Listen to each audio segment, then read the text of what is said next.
Hello, আসসালামু আলাইকুম। This Mainur Rahman Sourav.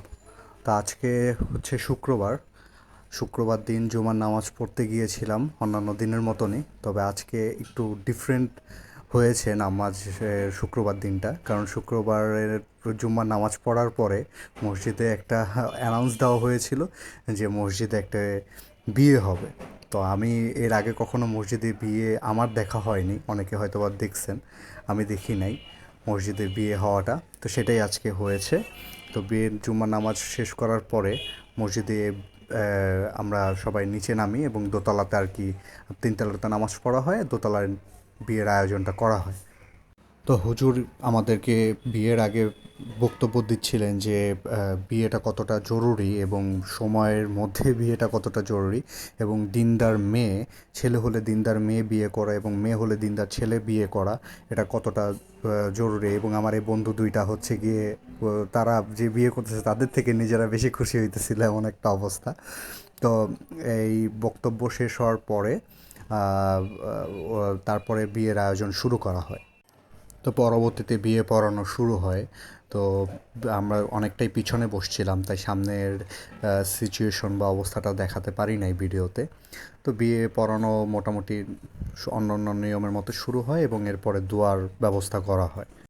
এদিকে আমার দুই বন্ধু যে বিয়ে করতেছে তার পাশাপাশি আমার জন্য দোয়া করতেছে, তাদের নিজেদের জন্য দোয়া চাইতেছে যাতে তাদেরও এরকম খুবই সিম্পল এবং খুব সহজভাবে বিয়ে হয়ে যায় এবং খুব তাড়াতাড়ি হয়। বিয়ের পর্ব শেষ হওয়ার পরে রীতি অনুযায়ী এবং মসজিদে বিয়ের নিয়ম অনুযায়ী এরকম খেজুর ছিটিয়ে ছিটিয়ে দেওয়া হয় সবার মাঝে।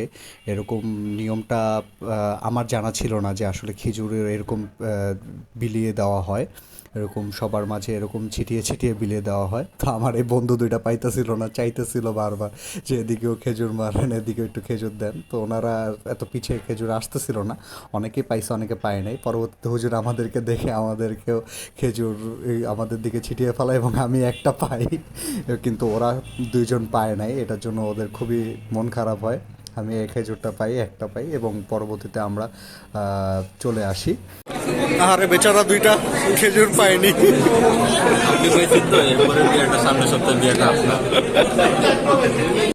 তো এইভাবে বিয়েটা দেখে আসলে নিজের কাছে খুবই ভালো লাগছে যে এরকম সিম্পলভাবে আসলে আমাদের মানে বিয়ে করলে বিয়েটা আসলে কত সহজ হয়ে যায়। আমরা এখন বর্তমানে কত হঠাৎ করে আয়োজন, হলুদ, এত কিছু ব্যবস্থা করার চিন্তা করলে আমাদের আসলে যারা যুবক বয়সের আছি তাদের মধ্যে একটা ভয় ঢুকে যায় না, বিয়ে যে কত খরচের একটা জিনিস, বিয়ে কতটা জটিল আসলে মনে হয়। কিন্তু আসলেই এমন না। বিয়েটা আমাদের ইসলামিক ওয়েতে বা ইসলামিক বিষয় যদি দেখি তাহলে বিয়েটা খুবই আসলে একটা সহজ এবং সুন্দর সহজ মাধ্যমে বিয়েটা করা যায়। তো যারা যে ভাইয়ের বিয়ে হয়েছে তার জন্য অসংখ্য অসংখ্য দোয়া রইল, এবং আল্লাহর কাছে দোয়া করি যেন সবার ভাগ্যে এরকম একটা তৌফিক বা এভাবে বিয়ে করার তৌফিক জুটে।